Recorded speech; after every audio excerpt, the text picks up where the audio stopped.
Hello, welcome to What's Good. I am your host, Hillary Griffin, and it is my birthday. Now, I'm adjusting myself and I am looking over in the thing because your girl's not all that vain, but she is a little bit like, I want to make sure you look okay. So anyway, I've got notes here today. It's my birthday. I am now 38 years old.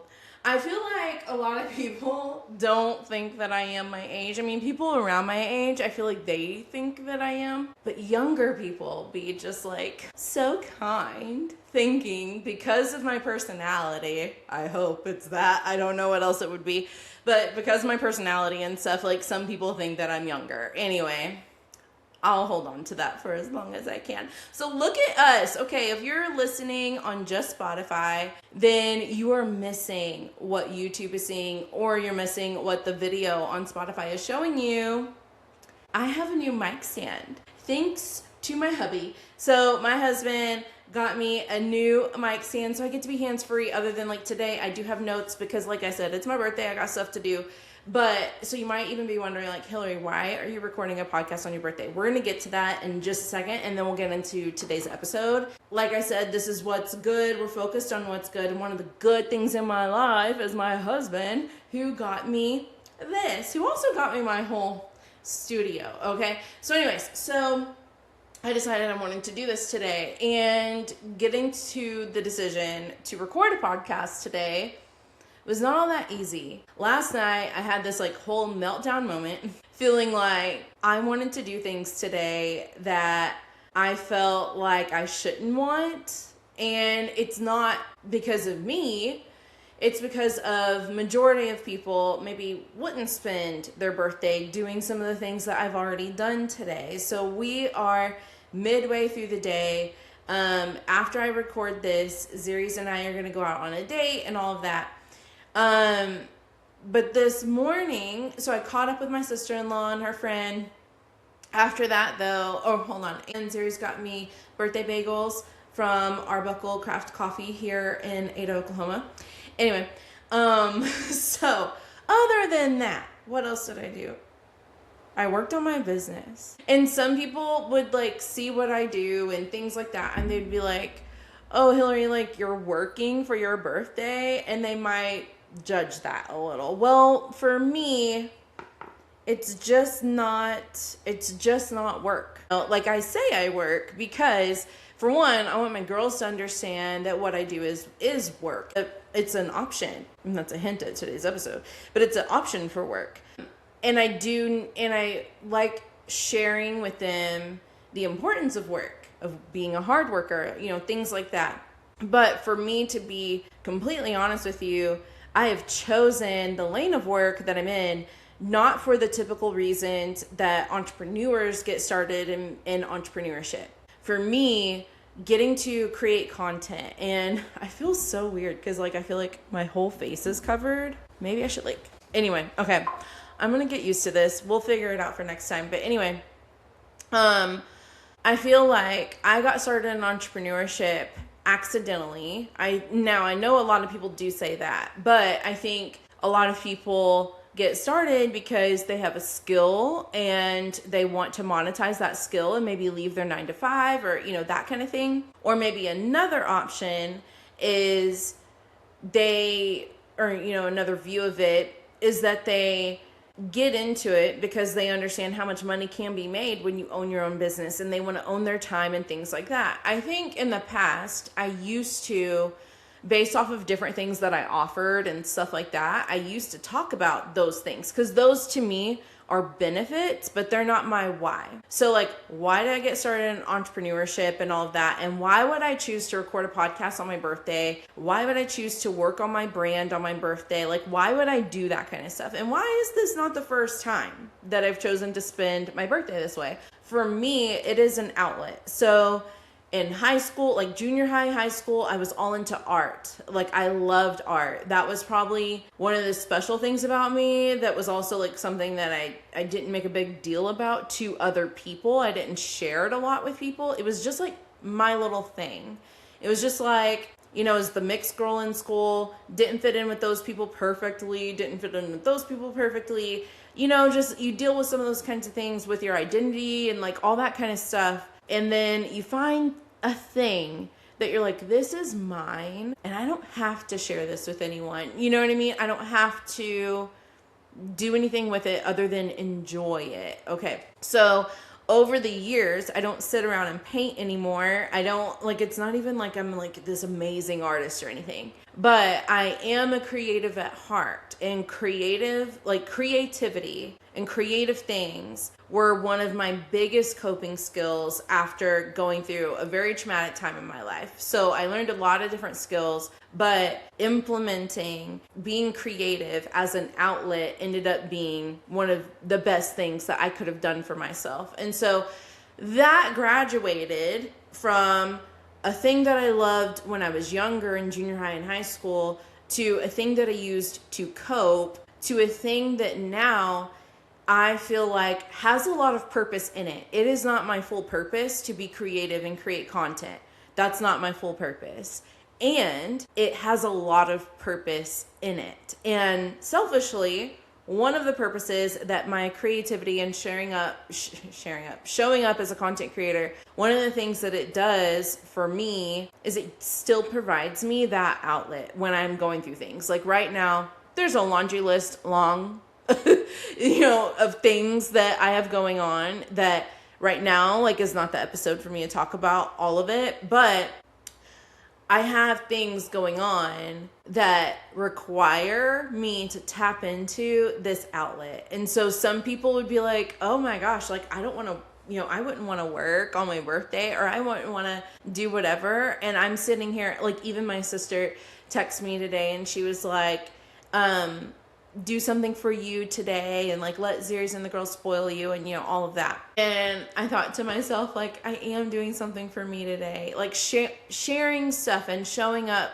to share my thoughts and things like that with you guys does serve you, but because it serves you, that actually does a lot for me. So that is, I think, the best way to go ahead and bring in today's episode. So like I said, this is What's Good with Hillary Griffin. I said that at the very beginning and I'm reminding you now because we're going to have a shift in the format here just a little bit. So you guys know I normally don't do anything scripted. This is still not scripted, but it is a little rough drafted, okay?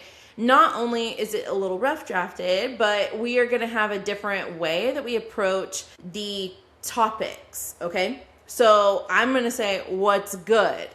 And then after I say what's good, then we're going to fill in that blank. Okay, so with episode 5, what's good is realizing you have options. So I gave a little hint to it a little bit ago. So realizing that you have options. So here's the deal. And now I'm kind of regretting that I have notes because I don't want to be looking at them too much.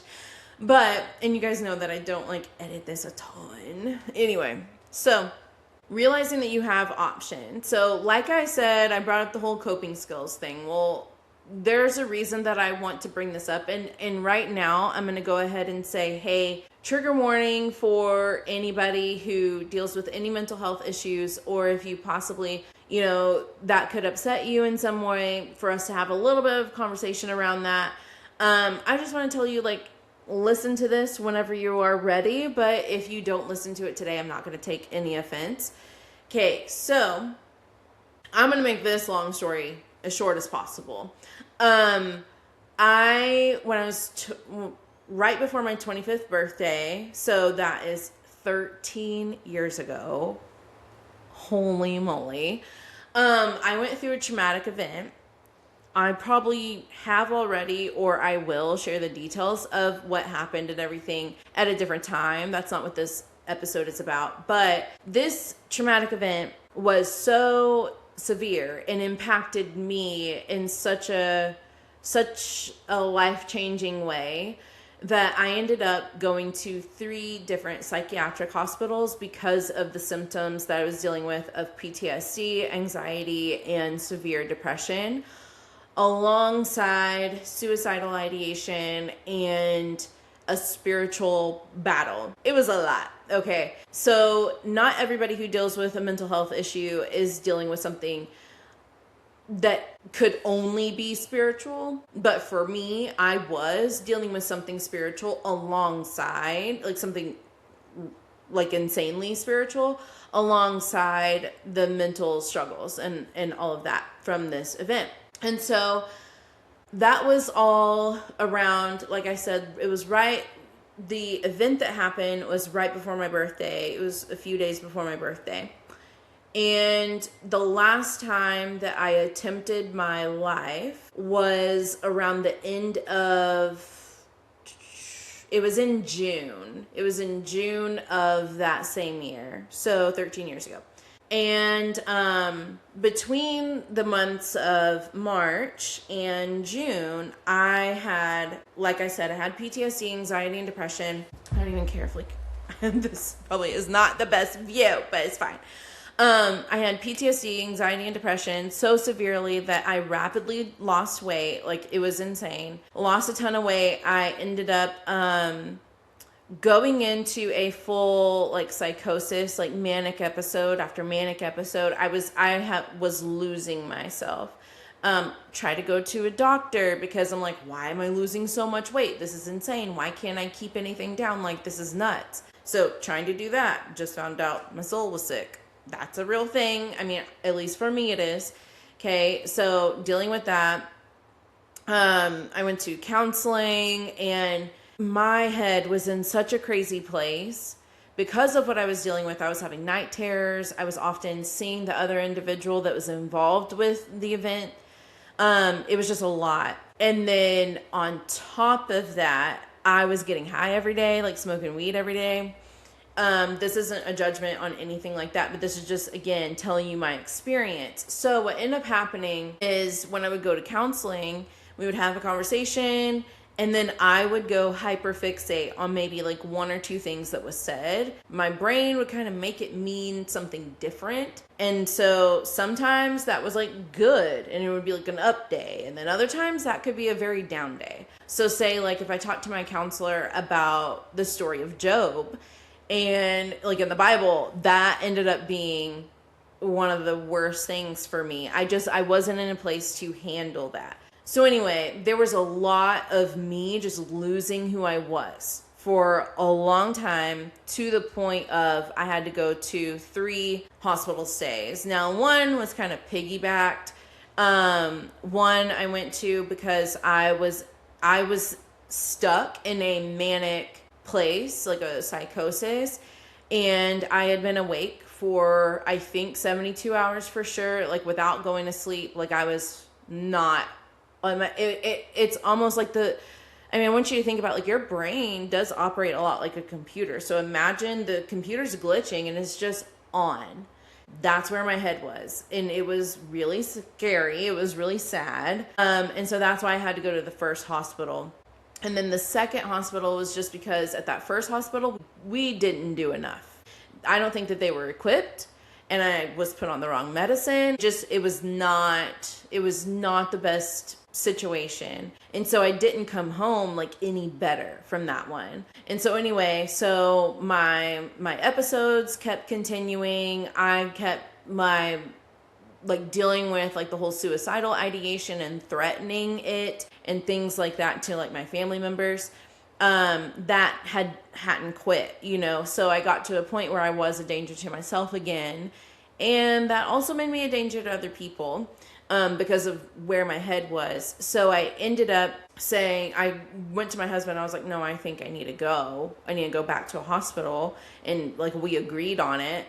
And then that's how I went to the second one. From the second one, when I had to be EOD'd technically, just technical issues around that, okay? What ended up happening in that situation is when you get EOD'd and you're taken by like a police officer to a hospital like that, you're going to end up meeting with a judge to decide if you're going to go home or not. Like if you're ready to return back to society in a sense. It's very intense. I don't know that I agree with all these different things. Could just be an Oklahoma thing as well. I don't honestly know. But here's what I know. When I sat down to talk to the judge, it was actually the mom of a girl that I graduated with. And so I kind of felt comfortable, but I still was not in my right mind yet. And so I let her know that I felt like my medicine still was not working. I felt like I was scared to go home because I was not me yet. I wasn't feeling any kind of relief. Like my brain was still, I just wasn't okay. And I knew going home, it would probably be the same kind of situation. And I knew I need help. I need the right medicine. And so what ended up happening is I was at one hospital, and this hospital was connected to a different, like a higher level long-term facility. And so they were neighboring each other. And so I end up letting her know, like, no, I'm not ready to go home, da da da da. Then I got transferred to the other one. So that's why I say 3 hospitals, but it was 2 trips. Anyways, when all of that went on, I ended up by the end of my stay at that hospital, the last hospital for one, I had a great psychiatrist who listened to me about the medicine, reset the meds. It was insane. I ended up needing 5. It was crazy. I felt, okay, I'm like certified crazy now. Like it was a lot. But it did give me, I feel like, a really good Band-Aid for me to come home and do a lot of the work on my own. So after I got home, I came home that year on July 3rd. And after I got home, I ended up going to counseling. So I did biofeedback counseling, which I was doing it before I went to those last 2 hospitals. Before that, I was doing biofeedback, and I did it after. And then so ultimately, like through counseling, through the right medication, through having a very good community around me, and my family doing their absolute best to support me, I ended up getting to a place that I feel like not a lot of people get to, at least not in the time frame that I feel like that happens in. So I want to say, like, I was getting radically healed by Jesus as I was walking through the things I was going through. So what does this have to do with, you having options that maybe you didn't know you have, like realizing that you have an option? So I had an option to stay in a place where I was self-medicating through getting high and, burying traumas and stuff. Because here's the deal. The situation that I went through was horrific. It was terrible. It never should have happened. I believe that I had the response that I had mentally to that because of the traumas I had endured before all of that, which I'm not going to get into all of those right now, but suicidal ideation was happening before that happened.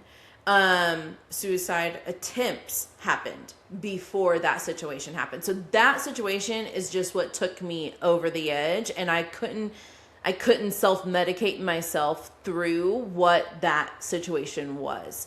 So I had the option to say, like, I'm either going to continue doing that or I'm going to lean into whatever this change looks like. Like, for one, whatever God has for me here. 2, like, whatever this means for my marriage and other relationships with other people. Like, I had to back off of friendships for a while. It was horrible. It was hard. It was terrible. And it was beautiful. And it was saving me. So anyway, so I want to go back to my notes now to make sure that I don't miss anything. So here's the deal. When, because it's my birthday, that, of course, it's always right after the anniversary of when that stuff happened and when it all started for me. I mean, obviously, hold on, let me wrap up this part of the story. So I went home July 3rd of that year. By October of that year, and this is why I say I had a radical healing through Jesus Christ. It was not because of any special thing about me that I cut corners or I got off of meds too soon or anything like that. It was that I was experiencing healing through Jesus, to a point where I didn't need the meds anymore. Anyway, by October of that year, I was off of all of my that's when I started weaning off of all of my medicine. And so now today, 13 years later, I have 2 kids that I wasn't supposed to have. I have a husband that, in a marriage that I didn't think was going to make it through that year. That was our first year of marriage. And I live a life that honestly, I didn't believe was an option for me. I didn't believe that kids were an option for me. I didn't believe a healthy marriage was an option for me because of my lifestyle and like how I functioned in life. Like I didn't think that I was ever going to be a wife, much less a mom. And most of you guys who know me, that's all that you actually know of me. So anyway, back to the episode and why I'm sharing the things. Let me get into this. Okay. So what I was meaning about the whole like coping skills thing, and for me, when I went through all of that, I still had hard times that were showing up for me. And one of my outlets was instead of like having a blunt or packing a bowl, I would paint, I would draw, I would write, I would be creative. Eventually I started creating graphics and stuff. This is way, way before I started doing it professionally. I would create graphics on these random apps and stuff. I mean, back when Instagram was only one login allowed and you had a filter on every single thing that was an Instagram filter because you just had to do it that way. So this is, forever ago, what it feels like. So I learned to, instead of grabbing for something like, that wasn't good for me at the time, and it wouldn't have supported what I was trying to do, right? So I would just grab for something else. And what was really cool is that it wasn't something that I didn't already have. So like I said, in junior high and high school, I had creativity. I had that. When stuff was going on with my parents, I had creativity. When stuff was going on with friendships and stuff and I felt like I didn't really know where I belonged, I had creativity. When stuff happened with a boyfriend, I had creativity. Like I always had some sort of creative outlet. And so I started leaning back into that during that time of me coping and healing and all of that, right? So I had the option to go for that kind of thing. And what's wild is that, choosing to say, no, I do have an option here has become a pattern in my life. And I didn't even recognize it as like, oh no, I do have the option. So like, Zeres and I have not always been the way that we are now, but I had the option to say, you know what, I can change this about my marriage, or I could just sit here in it and complain about it, or, resent him or whatever. No, I had an option to make a change. I had an option to be radically transparent with him. I had an option to listen to him without judging him. Like open door policy situation. I had an option to create that or complain. I'm just saying.